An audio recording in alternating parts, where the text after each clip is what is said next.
વિસનગરના કડા કામલપુર વચ્ચે આવેલ પરમહંસ યોગ આશ્રમ એકાએક વિવાદમાં આવી ગયો છે.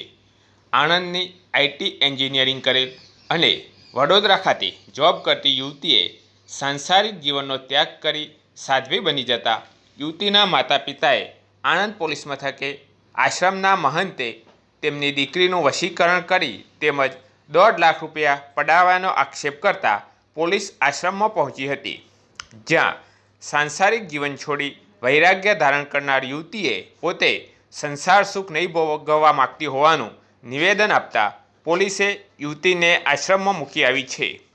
આ વિવાદમાં સાધ્વી બનનાર સાધ્વી દિવ્યા ચૈતન્યએ તેમના સાંસારિક જીવન અને વૈરાગ્ય જીવન વિશે શું કહ્યું તે જાણીએ. આપનું નામ?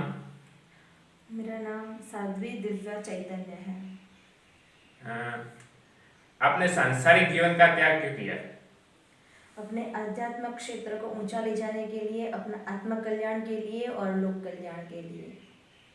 आपके माता पिता ने आक्षेप लगाया है कि महंत ने आपका वशीकरण किया है, तो आप क्या कहेंगे उसके बारे में? देखिए, वशीकरण, सम्मोहन ये सबके खिलाफ है। मेरे गुरु बाबा ये सब बिल्कुल नहीं है, ये सबके खिलाफ है। क्योंकि मैंने अपने पूर्वाश्रम के माता पिता को छोड़ के मैं अपने गुरु बाबा के सानिध्य में आई हूँ, तो उनके अंदर एक रोष है, उनके अंदर एक जुनून है, एक गुस्सा है, जिसको चलते हुए इन्होंने ये सब बनाया है। ये सब सिर्फ दिखावा है और कुछ नहीं है, ये सब सच नहीं है। अगर सम्मोहन होता है तो कुछ दिनों तक होता है, और अगर ऐसा होता भी है तो कुछ दिनों में उसका प्रभाव हट जाता है। ये लगातार 5 साल से है, ऐसा नहीं है कि अभी है सम्मोहन किया है और लास्ट 14 जनवरी 2021 से लेके ये चलता आ रहा है, तो सम्मोहन इतना लंबा कैसे चल सकता है? तो ये सब सिर्फ दिखावा है और कुछ नहीं है, ये सिर्फ गुस्सा है उनका। आपने सांसारिक जीवन क्यों त्याग दिया? वैसे ही मैंने आपको बताया कि मुझे अपना आध्यात्मिक क्षेत्र को ऊंचा ले जाना है। संसारिक जीवन त्यागना सिर्फ बात नहीं है, बात ये है कि आज धर्म की स्थापना जो है वो कहीं ना कहीं लुप्त हो रही है। मेरे गुरु बाबा के सानिध्य में आने के बाद मुझे पता चला कि धर्म क्या है, क्या करना चाहिए, कैसे रहना चाहिए, किस तरीके से हम लोक कल्याण कर सकते हैं। आत्म कल्याण का भी जरूरत है, सिर्फ लोक कल्याण इनफ नहीं है। वो सिर्फ नहीं है कि सिर्फ लोक कल्याण, अपना आत्म कल्याण भी करना जरूरी है। तो ये सब सोच के मैंने डिसीजन लिया है। आपका पूर्व का पारिवारिक जीवन दिक्कतों से भरा था, क्या है उसके बारे में क्या है? जी बिल्कुल, आज देखा जाए तो हर एक इंसान के लिए ऐसा है, ऐसा जरूरी नहीं सिर्फ मेरा। ये मेरा बाहर आया क्योंकि मैंने साध्वी का ये अपना आगवा रूप दिखाया कि मेरे अंदर क्या है, मैंने अपना डिसीजन ले लिया। इसकी वजह से ऐसा लग रहा है कि मेरा सिर्फ दुख भरा था। दुख भरा हर किसी का होता है, कहीं कोई सुख आ जाता है, कहीं कोई दुख आ जाता है, तो वो डिपेंड करता है। हाँ, मेरे जीवन में सुख भी आया था और दुख भी आया है, क्योंकि होता है कि जहाँ हम सुख की खोज करते हैं वहाँ दुख आ जाता है, और दुख आता है तो कहीं ना कहीं सुख भी छुपा होता है। तो ये सब को चलते हुए सांसारिक जीवन में मुझे दुख भी था और सुख भी था, मुझे दोनों ही नहीं चाहिए था। तो मैंने सांसारिक जीवन त्याग कर आध्यात्मिक क्षेत्र को चुना है। आध्यात्मिकता में आप क्या प्राप्त करना चाहती है?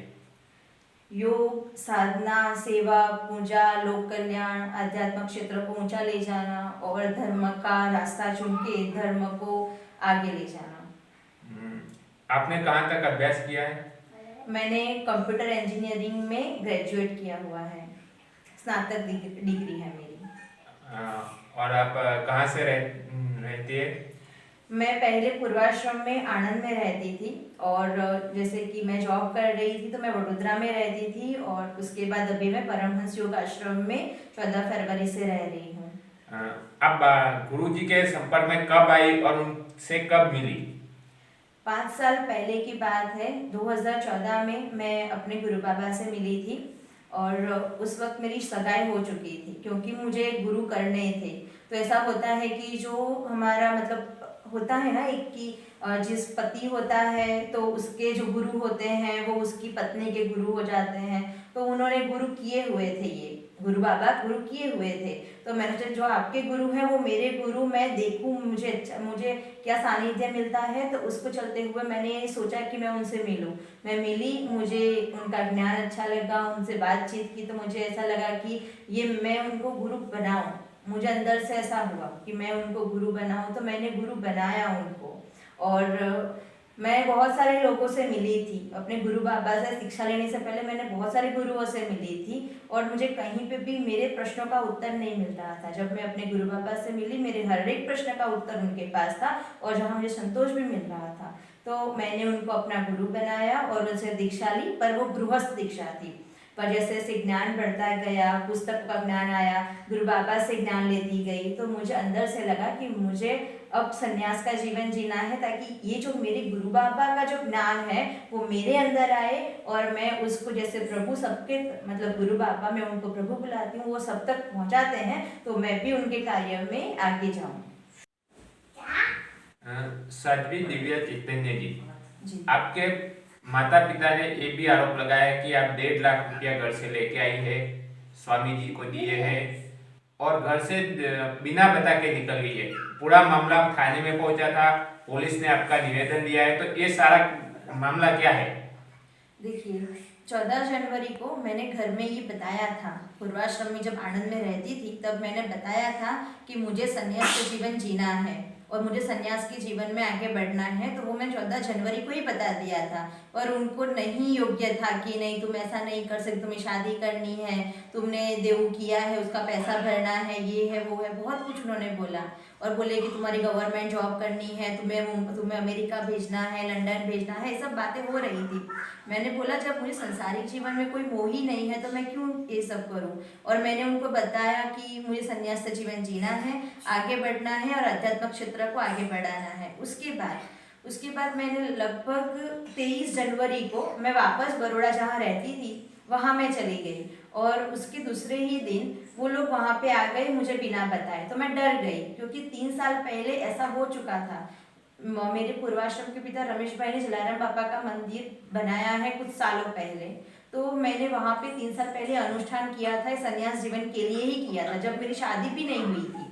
उससे पहले ही मैंने सिर्फ स्नातक डिग्री पाई थी कंप्यूटर इंजीनियरिंग की, उसके तुरंत ही बाद मैंने संन्यास का जीवन किया था कि मुझे संन्यास जीवन जीना है। और उसके चलते हुए मैं जलाराम मंदिर में वहाँ अनुष्ठान करने चली गई थी और मैंने बोला कि मैं वहीं सेवा पूजा करूँगी। ऐसा करके मैंने बोला भी था उन लोगों को, पर उनको वो एक्सेप्ट नहीं हुआ और वहाँ से मुझे गाड़ी में भर के लाया गया, जैसे कोई बोरी उठा के लाया जाता है तो वैसे मुझे लाया गया था। मारपीट हुई थी और अगर प्रूफ चाहिए तो पुलिस आनंद टाउन पुलिस स्टेशन में उसका प्रूफ भी है कि मैंने 2016-17 में ये अर्जी किया हुआ था कि मेरे परिवार ने मुझे संन्यास जीवन मेरे डिसीजन को एक्सेप्ट ना करते हुए उन्होंने मेरे साथ मारपीट की, जबरदस्ती की है। तो वो अर्जी भी दर्ज है, तो झूठ कुछ भी नहीं है। अगर झूठ है तो उसको प्रूफ किया जाए कि वो झूठ है। और रही बात, तो उसके बाद डर बैठ गया था। तो मैं 23 जनवरी 2021 को जब मुझे बिना बताए मुझे लेने के लिए आए थे बड़ौदा में, तब मैंने 181 में कॉल करके सयाजीगंज पुलिस स्टेशन में अर्जी दर्ज की थी कि मुझे ये मेरे बिना बताए मुझे लेने के लिए आए हैं।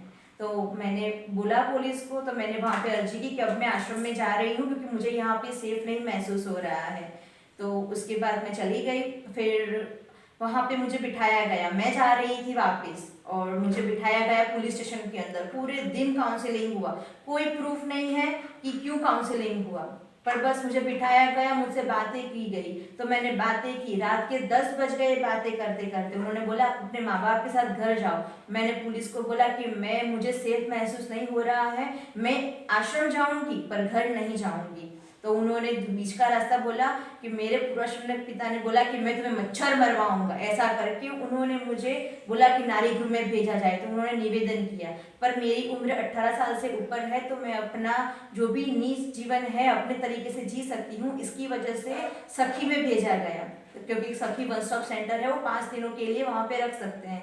तो एक रात का बोल के मैं वहाँ पे गई कि दूसरे दिन मुझे वहाँ से निकाल दिया जाएगा, पर वहाँ पे काउंसलिंग हुआ, डे बाय डे काउंसलिंग होता रहा। तीसरे दिन मुझे बोला गया कि आप अब शिल्पा मैडम करके एक बड़ौदा में काउंसलर है, सयाजीगंज पुलिस स्टेशन के द्वारा भेजा गया था। उन्होंने सब बात की और उन्होंने बोला भी कि ठीक है, आप अपना जीवन अपने तरीके से जी सकती हैं और आप जा सकती हैं। ऐसा करके मैंने अब मेरे गुरु बाबा को फोन लगाया गया और बोला गया कि आप किसी को भेजो, पति पत्नी या जो भी आपके अनुयायी हो, जिसमें एक लेडीज भी हो और एक जेंट्स भी हो, ताकि हम उनको आपके पास भेज सकें।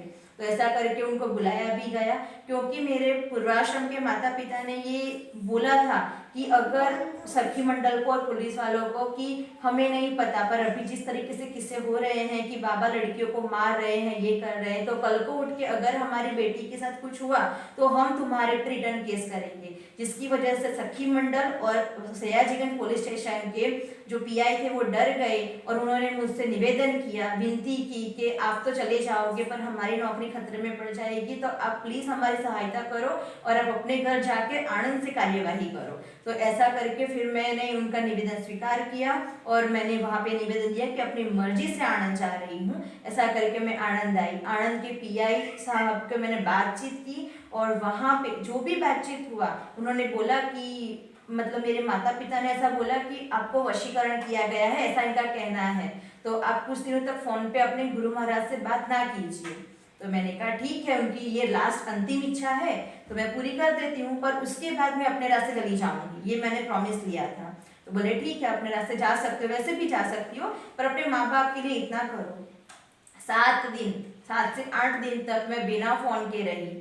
मैंने जो जैसा उन लोगों को चाहिए था, संसारिक जीवन, खाते पीते उठते बैठते, मीना बहन के साथ अच्छी तरीके से रही, रमेश भाई के साथ, भाइयों जो पार्थिक अंकुर 2 भाई हैं उनके साथ एकदम घुल मिल गई थी। पर मैंने बोला था कि ये मैं कर तो रही हूँ, अगर मैं मान गई, अगर मेरे में मोह माया आ गया तो मैं आपके, अगर नहीं आया तो मैं आश्रम चली जाऊंगी। और मुझे वैराग्य है, सच्चा वैराग्य है तभी ना, तो मैं वहाँ पे चली गई। मैंने बोला कि अब मुझे नहीं रहा जाता है तो अब मुझे अपना डिसीजन लेने दो। फिर भी जब पुलिस स्टेशन वापस गए हम तो वहाँ पे भी ये बात हुई कि अब 31 मई तक रुक जाओ, तुम्हारे पापा का रिटायरमेंट डे है तो उसके बाद चली जाना। मैंने 1.5 लाख रुपए का क्या मामला है? 1.5 लाख रुपए का मामला वो बोल रहे हैं कि मेरे गुरु बाबा को दिया है, तो उनके पास कोई प्रूफ है कि मैंने अपने गुरु बाबा के अकाउंट में पैसे डाले हैं? वो बोल रहे हैं कि 1.5 लाख रुपया मेरे गुरु बाबा ने लिया है मुझसे, तो उनके पास क्या प्रूफ है कि मैंने अपने गुरु बाबा के अकाउंट में पैसे डाले हैं? है उनके पास। ये मैं बोल रही हूँ कि जब कोई निज जीवन जी रहा है, सांसारिक जीवन जी रहा है, तो क्या कोई लोन लेता ही नहीं है? अगर लोन लिया है तो उसका भरपाई भी करना पड़ता है, क्योंकि वो मैंने किसी से पैसा नहीं मांगा, मैंने अपने पिताश्री से पैसे मांगे, बातचीत की कि मुझे ये भरना है, तो उन्होंने पैसे दिए। तो वो तो 1.5 लाख रुपए की सिर्फ मांग कर रहे हैं कि 1.5 लाख रुपए मुझे वापस करो, गुरु बाबा को दिए हैं तो उनके पास लाइए प्रूफ कि मैंने अपने गुरु बाबा के अकाउंट में डाले हैं पैसे। दूसरी बात कि उनसे अगर मैंने पैसे लिए हैं तो माँ बाप क्या बच्चे की परवरिश करते हैं, तो फिर तो अगर पैसा देखा जाए तो जन्म से लेकर कपड़े पहनाए, फिर दवाखान का जो मतलब हॉस्पिटल का खर्चा होता है, जो कॉलेज करवाई, पढ़ाई करवाई, ये सब का खर्चा फिर लिया जाए। तो अगर पैसों की इतना ही मतलब सिर्फ पैसा है कि बदनाम करने की बात है, ये भी तो सोचा जाए ना। हो भी सकता है कि वो लोग गुस्से में आके बदनाम करने के लिए ये 1.5 लाख रुपए का दावा कर रहे हैं, या तो फिर प्रूफ लाए अगर सच है तो। दोनों में से कोई एक तो करे। आपने आईटी स्नातक किया है, प्राइवेट आईटी कंपनी में जॉब करती थी, तो क्या आपको ऐसा लगता है कि एजुकेशन गलत है जो हमें सही दिशा नहीं दिखाता? एजुकेशन गलत नहीं है, पर हर एक व्यक्ति का अपना एक निज जीवन, अपना इच्छा के अनुसार, अगर कोई जॉब करना चाहता है तो वो जॉब कर सकता है, अगर कोई सन्यास का जीवन जीना चाहता है तो जीवन जी सकता है, अगर कोई खेती करना चाहता है तो खेती कर सकता है। तो हर एक का अपना डिसीजन होता है। तो जो पढ़ाई करना चाहता है तो वो पढ़ाई करे, जो जॉब करना चाहता है वो जॉब करे। मेरी जब इच्छा थी जॉब करने की, मैंने जॉब कर ली। अब मुझे इच्छा है मेरा सन्यास जीवन जीने की, तो मैं वो जी रही हूँ। अब मेरे पास मेरे गुरु महाराज का सानिध्य है, अब मुझे आध्यात्म क्षेत्र को ऊंचा ले जाने के लिए एक कड़ी है वो मेरे प्रभु के साथ, तो उनसे मैं आगे बढ़ सकती हूँ। मेरी इच्छा है तो मैं कर सकती हूँ, बाकी सबकी अपनी अपनी निजी इच्छा होती है।